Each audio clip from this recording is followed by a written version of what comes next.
I will turn it over to Vani from Palo Alto Networks. She will describe how Palo Alto Networks views supply chain resiliency in the context of a complete people, process, tools approach, and how they're going about developing a best-in-class and highly resilient supply chain. Thank you very much, Bindia. We've heard a lot of great information here today by both KPMG and Resilink. I'm going to take a little bit of a different approach and provide to you kind of what Palo Alto Networks' approach has been in the implementation of the Resilink solution. So if you'll move on to 2 slides, a little bit about Palo Alto Networks. We were founded in 2005, and by mid-2007, we had our first customer and launched our first disruptive network security platform. Today, we have over 9,000 customers and have product deployed in over 100 countries. Customer satisfaction, like with most companies, obviously, is our focus and our #1 priority. We take their success very seriously in how we develop our products, how we provide customer support, and how we ensure an overall great customer experience. We've experienced exceptional growth, adding over 1,000 customers a quarter, and our ability to deliver product in a timely manner is absolutely critical. So we took a look at identifying processes and tools to support not only operations and the supply chain, but also finance and IT and other organizations across the company that were extremely important to us as we scale the business. Moving on to the next slide, I want to talk a little bit about our approach. So as supply chain leaders, we need to invest time and effort in ensuring business continuity and developing a resilient supply chain. And we've heard a lot about that on today's webcast.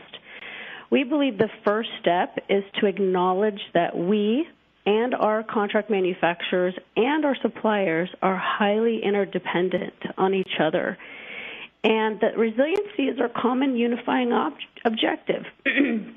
Therefore, collaborative information exchange is really critical to forming close partnerships and jointly protecting our mutual interests. We chose the Resilink platform because we felt that it offers all the core capabilities we have identified as critical for improving resiliency in the supply chain end-to-end. And I'm extremely passionate myself about what Resilink and their approach has done and what we've been able to do in a really short period of time here at Palo Alto Networks. We're focusing on developing our people and our processes and incentive structures to drive resilient decisions day to day from the ground up. For example, we consider resiliency and risk in addition to standard considerations like cost and time to market when we're making decisions about supplier selection, part selection, new product design, adding contracts, even doing inventory management and planning. As we move on to the next slide, on a regular basis, we identify what our global supply dependencies are. We look at different countries of the world where a large portion of our supply chain is aggregated.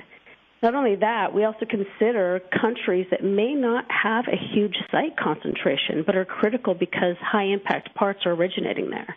We believe this type of assessment also helps us immediately know when to react and respond quickly as we scan news reports or receive an event monitoring alert from Resilink, which is a really, really fantastic tool that we're able to get from them.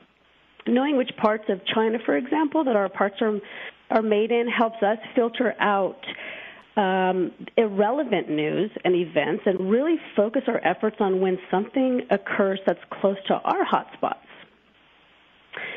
Moving on to the next slide, looking at kind of sub-tier dependencies, we now have a very unique insight into our sub-tier dependencies.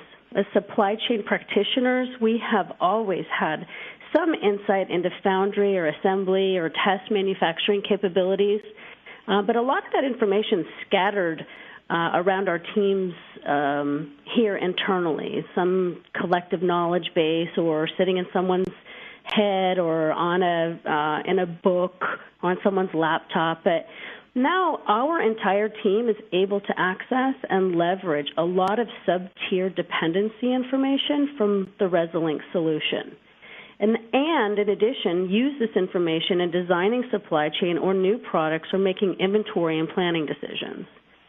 We have found that several of our suppliers build some of our critical parts in 2 factories worldwide, which helps us really get a handle on where we can leverage suppliers' own mitigation efforts versus putting in our own mitigation strategies.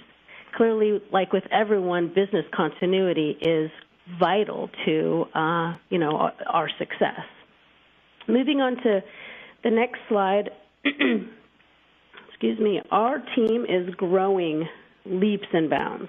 And with any other supply chain practitioner out there, there's always more work to be done, regardless of the staff that you have. It seems like you finish one project and you're on to 10 more. For me as a leader here, it's really important to be able to allocate budget as well as a portion of time with my resources to strategically mitigate risk. Risk mitigation is extremely important to us, as I'm sure it is to all of the listeners on the call.